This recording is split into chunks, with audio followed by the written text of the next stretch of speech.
Fidel Castro கியூபாவின் பிரதமராக பதவியேற்றார். 16 பிப்ரவரி 1959 அன்று ஃபிடெல் காஸ்ட்ரோ கியூபாவின் பிரதமராக பதவியேற்றார். இந்த நிகழ்வு கியூபாவின் அரசியல் வரலாற்றில் மிகப்பெரிய திருப்பு முனையாக அமைந்தது.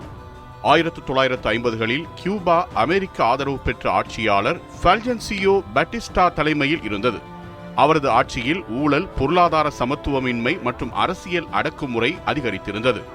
இந்த நிலைமையை எதிர்த்து 1953 முதல் காஸ்ட்ரோ தலைமையில் புரட்சி போராட்டம் தொடங்கப்பட்டது. 1956ஆம் ஆண்டு அவர் மற்றும் அவரது ஆதரவாளர்கள் கிராண்ட்மா கப்பலில் கியூபாவிற்கு வந்து மலைப்பகுதிகளில் இருந்து கெரில்லா போரை முன்னெடுத்தனர். இந்த போராட்டம் கியூபா புரட்சி என அறியப்பட்டது. பல ஆண்டுகள் நீண்ட போராட்டத்தின் பின்னர் 1959 ஜனவரி 1ஆம் தேதி பட்டிஸ்டா நாடு விட்டு தப்பிச் சென்றார். அதன் பின்னர் காஸ்ட்ரோ அரசாங்கத்தின் முக்கிய தலைவராக உயர்ந்தார். 16 பிப்ரவரி 1959 அன்று அவர் அதிகாரப்பூர்வமாக பிரதமராக பதவியேற்றார். இந்த பதவியேற்பு கியூபாவில் ஒரு புதிய அரசியல் அமைப்பை உருவாக்கும் தொடக்கமாக அமைந்தது. ஆரம்பத்தில் தேசியவாத மற்றும் சமூக நீதி கொள்கைகளை முன்னிறுத்திய அவர் பின்னர் கம்யூனிச கொள்கைகளை கடைபிடிக்க தொடங்கினார். காஸ்ட்ரோ அரசாங்கம் நிலச்சீரமைப்பு, தொழில்கள் மற்றும் வங்கிகளை தேசியமயமாக்கல் போன்ற மாற்றங்களை மேற்கொண்டது.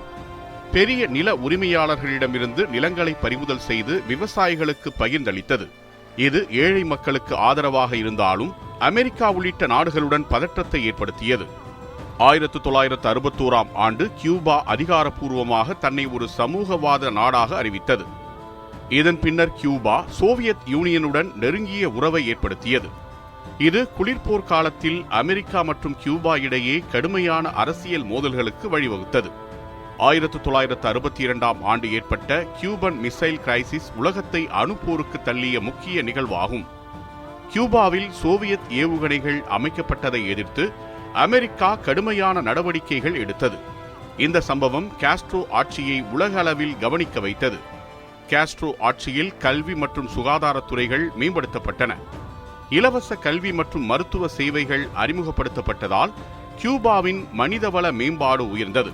ஆனால் அரசியல் எதிர்ப்பாளர்கள் மீது கட்டுப்பாடுகள் மற்றும் கருத்து சுதந்திர குறைபாடுகள் இருந்ததாக விமர்சனங்கள் எழுந்தன.